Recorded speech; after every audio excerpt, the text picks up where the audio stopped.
घटनांचा आढावा आपल्याला बुलेटिनमध्ये घ्यायचा आहे। बुलेटिनमधली पहिलीच बातमी आहे सरपंच संतोष देशमुख हत्या प्रकरणी। सरपंच संतोष देशमुखांच्या हत्येच्या फोटोनंतर आता त्यांचा हादरवणारा पोस्टमार्टम रिपोर्ट समोर आलाय।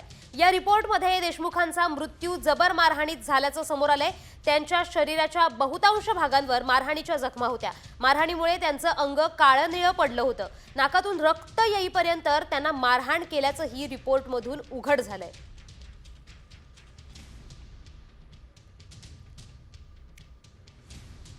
संतोष देशमुखांच्या हनुवटी, कपाळ, दोन्ही गालांवर गंभीर जखमा आहेत असं पोस्टमार्टम अहवालात लिहिलेलं आहे। तसंच संतोष देशमुखांच्या हनुवटी, कपाळ आणि दोन्ही गालांवर गंभीर जखमा आहेत। नाकातून रक्त बाहेर येऊन ते सुकलंय।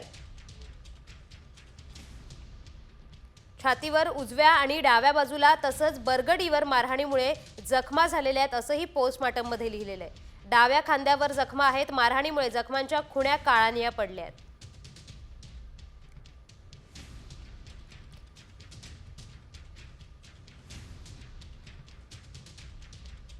तर याच संदर्भात आमचे प्रतिनिधी योगेश काशीद अधिकची माहिती देत आहेत। तर योगेश, काय सांगाल की आता पोस्टमार्टम रिपोर्ट समोर आलेला आहे, नेमकी काय अधिकची माहिती?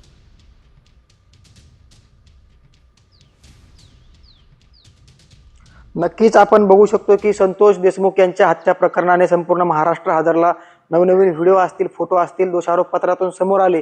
मात्र विशेष बाब या ठिकाणी नमूद करावी लागेल आपल्याला की ज्या दोषारोपपत्रातून आता नवी एक धक्कादायक माहिती समोर आली, जे की म्हणजे संतोष देशमुख यांना अमानुषपणे जी मारहाण करण्यात आली होती, याच मारहाणीचा जो शवविच्छेदनाचा अहवाल आहे दोषारोपपत्रातून, त्या अहवाल समोर आलेला आहे। धक्कादायक अहवाल म्हणावा लागेल। संतोष देशमुख यांना जबर प्रकारची मारहाण म्हणजे या ठिकाणी करण्यात आली होती, ही देखील माहिती धक्कादायक माहिती समोर आलेली आहे। दुसरी बाब म्हणजे या ठिकाणी आपल्याला स्पष्टपणे नमूद करावी लागेल की संतोष देशमुख यांना इतक्या जबर प्रमाणात मारहाण करण्यात आली होती की ती इतकी गंभीर मारहाण आहे की त्याच्यामध्ये संतोष देशमुख यांच्या हनुटी असेल, कपाळ, दोन्ही गालावर गंभीर स्वरूपाच्या जखमा आहेत।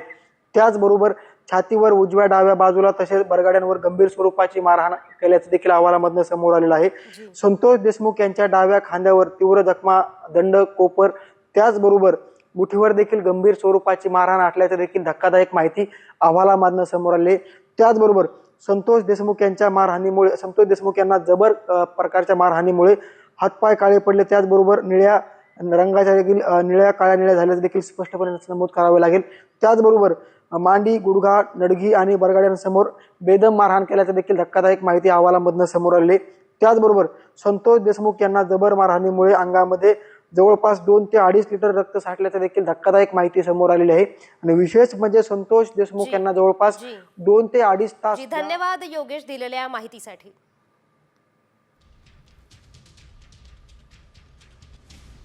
तर वडिलांच्या क्रूर हत्येचे फोटो पाहिल्यानंतर वैभवी देशमुखने टाहो फोडलाय।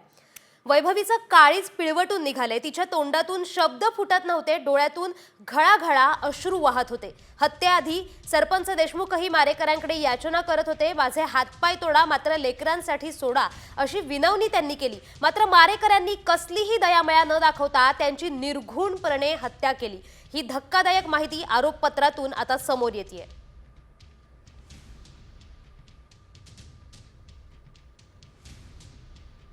जे त्यांनी अमानुष केलेलं कृत्य, त्याला म्हणजे तोंड नाही आज काही बोलायला। आणि जी वेळ आज आमच्या कुटुंबावर आली ती तर कोणावर येऊ नये।